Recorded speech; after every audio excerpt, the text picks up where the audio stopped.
Banyak ulama yang meyakini Zulkarnain adalah gelar kebesaran dan kehormatan yang dilambangkan oleh penguasa dengan memakai mahkota yang bertanduk dua.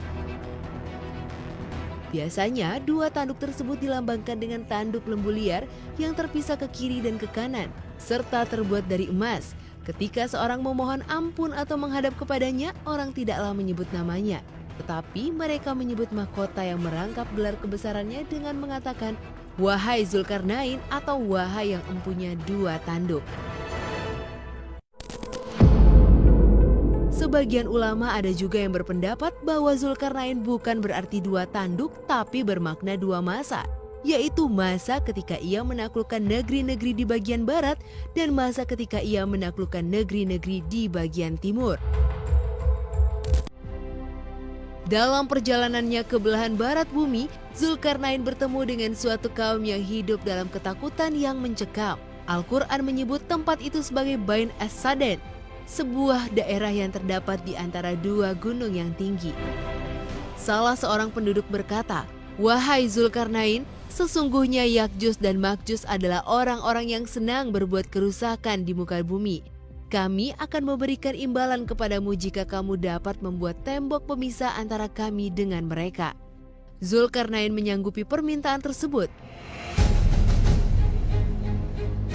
Zulkarnain memerintahkan untuk mengumpulkan potongan-potongan besi, kemudian mereka mulai menumpuk potongan-potongan besi di antara kedua deretan gunung. Setelah tumpukan besi itu telah mencapai setinggi gunung, Zulkarnain menyuruh mereka untuk meniupkan api. Tumpukan besi itu menjadi merah setelah dipanaskan dengan api.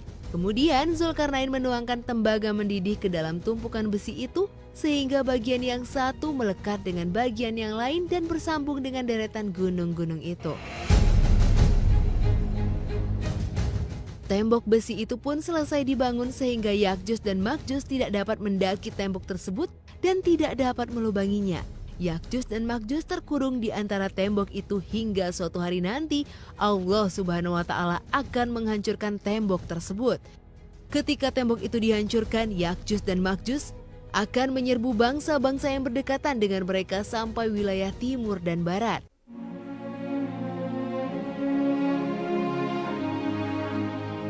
Khalifah ke-9 dinasti Abbasiyah, yaitu Khalifah Al-Watsik, mengutus Salam Al-Tarjuman untuk mencari tembok Zulkarnain.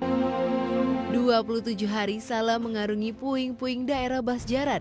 Ia kemudian tiba di sebuah daerah luas bertanah hitam berbau tidak enak. Selama 10 hari Salam melewati daerah yang menyesakan itu. Ia kemudian tiba di wilayah berantakan dan tak berpenghuni. Penunjuk jalan mengatakan kepada Salam bahwa daerah itu adalah daerah yang dihancurkan oleh Yakjus Makjus dahulunya. Selama 6 hari rombongan Salam berjalan menuju daerah benteng. Daerah itu berpenghuni dan berada di balik gunung tempat Yakjus Makjus berada. Salam kemudian pergi menuju pegunungan Yakjus Makjus. Sesampainya di kawasan itu, di situ dia melihat pegunungan yang terpisah dengan lembah. Luas lembah sekitar 150 meter. Lembah ini ditutup tembok pintu besi sekitar 50 meter. Di sana Salam mendapati tembok tersebut telah retak. Dia sempat mencungkil bagian tembok yang retak tersebut dengan pisau, mengambil sebagian serpihannya untuk diperlihatkan kepada Khalifah Al-Watsik. Menurut cerita Salam, penduduk di sekitar pegunungan biasanya memukul kunci pintu besi 3 dalam sehari. Setelah itu mereka menempelkan telinganya ke pintu tersebut untuk mendengarkan reaksi dari balik pintu. Ternyata mereka mendengar gema teriakan di sekitarnya. Hal itu menunjukkan bahwa di balik pintu betul-betul ada makhluk jenis manusia yang konon adalah Yakjus Makjus itu. Akan tetapi beberapa tahun belakangan ini muncul dugaan baru. Sekitar 50 km di utara Beijing ada sebuah desa di kaki bukit bernama Badaling. Dari tempat ini para wisatawan dari berbagai belahan dunia memasuki pintu gerbang menuju tembok besar Cina atau The Great Wall. Pemandangan dari atas tembok sangat indah. Tembok sepanjang 6.000 km itu konon bisa terlihat dari bulan. Banyak orang yang menyangka itulah tembok yang dibuat oleh Zulkarnain.